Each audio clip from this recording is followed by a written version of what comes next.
Welcome back to tutti frutti cooking. இன்றைக்கி சோளம் தோசை எப்படி செய்யலான்னு பார்ப்போம். ஒயிட் சோளங்க, அதை 2 கப்பு எடுத்துப்போம். அதே கப்பால் இட்லி அரிசி 2 கப்பு எடுத்துப்போம். எந்த கப்பால் அளந்தமோ அந்த கப்பால் 1 கப்பு உளுந்து எடுத்துக்கணும்.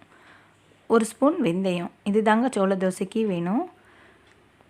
வியூவர்ஸ் மறக்காமல் லைக் பண்ணுங்கள், ஷேர் பண்ணுங்கள், சப்ஸ்கிரைப் பண்ணுங்கள். இப்போ உளுந்து அரிசி தனித்தனியாக கழுவிட்டு நல்லா 4 மணி நேரம் ஊற வச்சுக்கலாம். உளுந்தை ஃப்ரிட்ஜில் வச்சு நம்ம ஊற வச்சுப்போம். இது சிறு தானியங்களில் ஒன்றான சோளம். இதை நமக்கு உடம்புக்கு நல்ல சக்தி தரக்கூடியது, நிறைய சத்துக்கள் நிறைஞ்சிருக்கு. இது 4 மணி நேரம் ஊறியிருக்கு. இப்போ இதை மிக்சர் ஜாரில் போட்டு நம்ம அரைச்சிக்கலாம். ஃபஸ்ட்டு அரிசியும் சோளத்தையும் நல்ல ஒரு 3/4 பங்கு அரைச்சி எடுத்துப்போம். இந்த தோசை நல்ல வாசனையாக இருக்கும். இன்றைக்கி நம்ம புளிக்க வச்சு தோசை சுட போகிறோம். இப்போது இந்த அரிசியும் சோளமும் அரைஞ்சிடுச்சு. அது கூட ஊற வச்ச உளுந்தையும் சேர்த்து நல்ல நைஸாக அரைச்சிப்போம். அரைச்சதும் தேவையான அளவு உப்பு சேர்த்து திருப்பியும் மிக்சியில் 2 சுற்றி எடுத்துக்கலாம். எப்போவுமே காஞ்ச பாத்திரத்தில் தான் நம்ம புளிக்க வைக்கிற மாவை ஊற்றணும். அதே மாதிரி ஊற்றிக்கலாம். மிக்சர் ஜாரில் கொஞ்சமாக தண்ணி ஊற்றி அலசிட்டு அதையும் இதில் சேர்த்து நல்லா கையால் ஒரு மிக்ஸ் பண்ணி எடுத்து நம்ம புளிக்கிறதுக்கு வச்சுப்போம். மேக்ஸிமம் 6 ஹவர்ஸ் போதும்.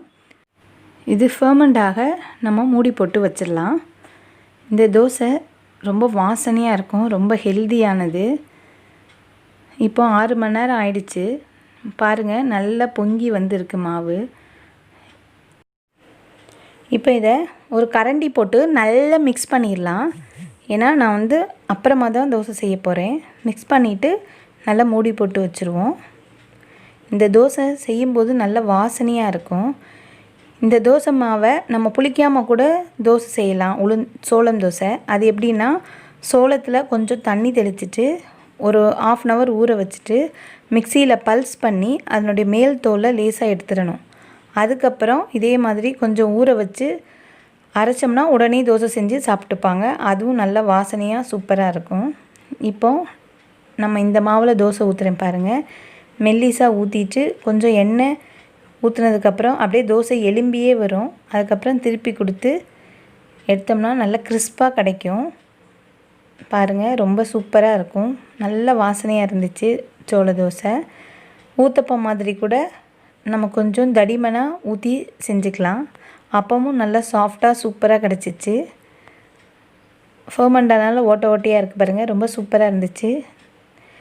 நான் அதுக்கப்புறம் எனக்கு ஒரு குட்டி வாழை இலை கிடச்சிச்சு. அதனால் 2 குட்டியாட்டு தோசை செஞ்சு அதையும் டிஸ்பிளேக்கு வச்சுருக்கேன். நீங்களும் இந்த தோசையை வீட்டில் மறக்காமல் செஞ்சு பாருங்கள். எப்படி இருந்துச்சுன்னு எனக்கு கமெண்ட் பண்ணுங்கள்.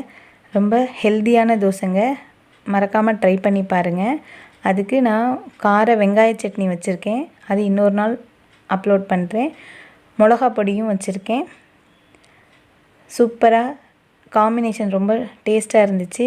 இதுக்கு தக்காளி சட்னி நல்லாயிருக்கும், சாம்பார் நல்லாயிருக்கும், எது வேணாலும் செஞ்சு சாப்பிட்டுக்கலாம். ஒயிட் சட்னி கூட நல்லா தான் இருக்கும். பாருங்கள், சூப்பராக இருக்குது dosa.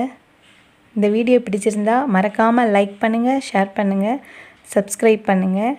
All icon bell icon click பண்ணுங்கள். தேங்க்ஸ் ஃபார் வாட்சிங்.